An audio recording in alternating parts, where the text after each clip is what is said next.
بسم اللہ الرحمن الرحیم بسم اللہ الرحمن الرحیم۔ السلام علیکم ورحمۃ اللہ وبرکاتہ۔ امید ہے آپ سب حضرات اللہ تعالیٰ کے فضل و کرم سے خیر و عافیت کے ساتھ ہوں گے۔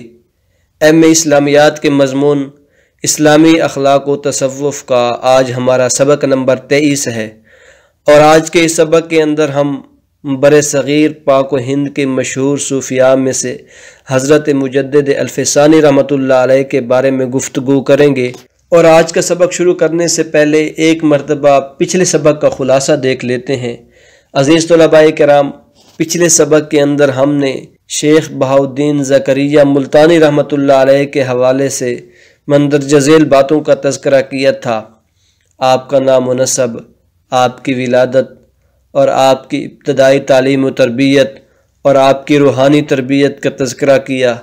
اس کے بعد اشاعت اسلام میں آپ کا کیا کردار تھا، سلسلہ سہروردیہ کی اشاعت میں آپ کا کیا کردار تھا، اور اس کے بعد آپ کی تعلیمات تزکیہ کا ذکر کیا، اور آخر میں آپ کی وفات کا تذکرہ کیا تھا۔ اور آج کے اس سبق کے اندر ہم حضرت مجدد الفسانی رحمۃ اللہ علیہ کے حوالے سے گفتگو کریں گے، اور حضرت مجدد الفسانی رحمۃ اللہ علیہ کے حوالے سے مندرجہ ذیل باتیں زیر گفتگو ہوں گی۔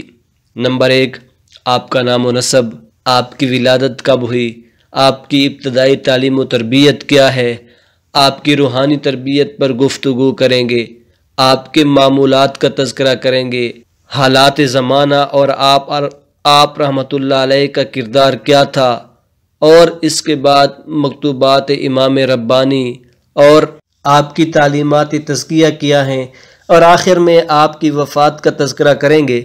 آئیے اب ذرا ان باتوں پر تھوڑی تفصیل کے ساتھ گفتگو کرتے ہیں۔ سب سے پہلے آپ کا نام و نسب۔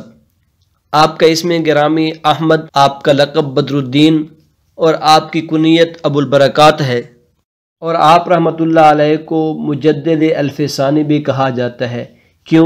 کیونکہ آپ نے احیاء سنت کے لیے بھرپور جد و جہد کی، اور گمراہ کن عقائد اور نظریات کا بھرپور مقابلہ کیا، جس کی وجہ سے آپ کو مجدد الفسانی کا لقب دیا گیا۔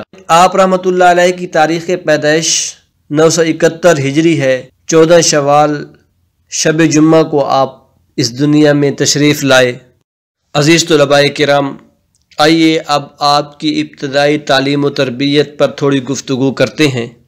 آپ رحمۃ اللہ علیہ نے ابتدائی تعلیم اپنے والد محترم مخدوم عبدالاحد سے حاصل کی، جو کہ ایک جید اور ماہر علوم دین تھے، اور آپ کے والد محترم کا انداز تربیت ایسا تھا کہ آپ نے جو چیز ایک لمبے عرصے میں حاصل کرنی تھی، آپ نے وہ بہت ہی تھوڑے وقت کے اندر سیکھ لی۔ اس کے بعد سیالکوٹ کے اندر جا کر آپ نے علامہ کمال الدین کشمیری رحمۃ اللہ علیہ سے بعض کتابوں کی تعلیم حاصل کی۔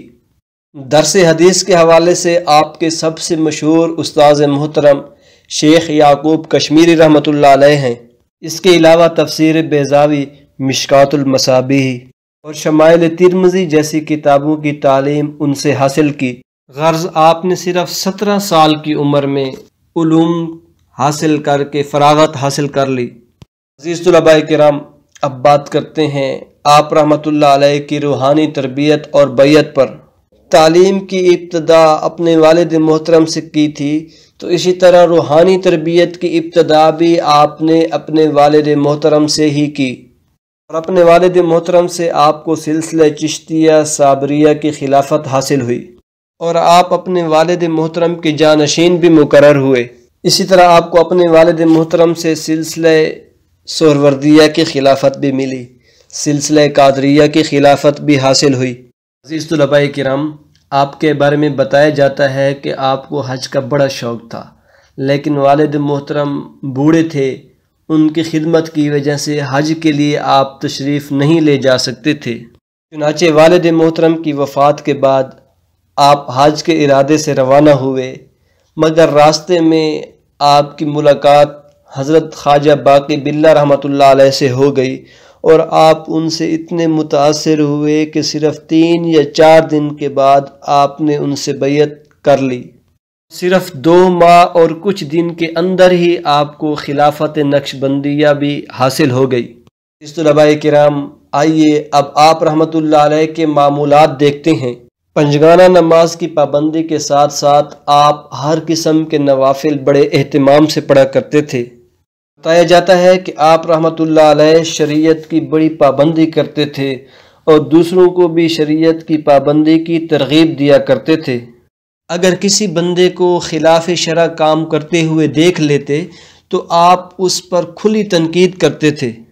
اس طلباء کرام، محمد عبد الاحد انصاری رحمۃ اللہ علیہ لکھتے ہیں، تصوف کی تاریخ کے اندر صوفیاء کے روحانی مراحل کو بیان کرنے والے آپ پہلے شخص ہیں کہ آپ نے مختلف روحانی مراحل پر روشنی ڈالی اور اس کی اہمیت کو بھی بیان کیا۔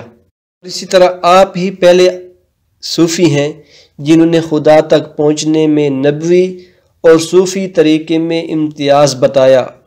آپ رحمۃ اللہ علیہ نے بڑی جرأت اور بہادری کا مظاہرہ کرتے ہوئے آپ رحمۃ اللہ علیہ نے تصوف کے اندر موافق شریعت اور مخالف شریعت نظریات کی وضاحت فرمائی اور اس بات کو واضح کیا کہ کون سے اعمال شریعت کے موافق ہیں اور کون سے اعمال قابل تنقید ہیں۔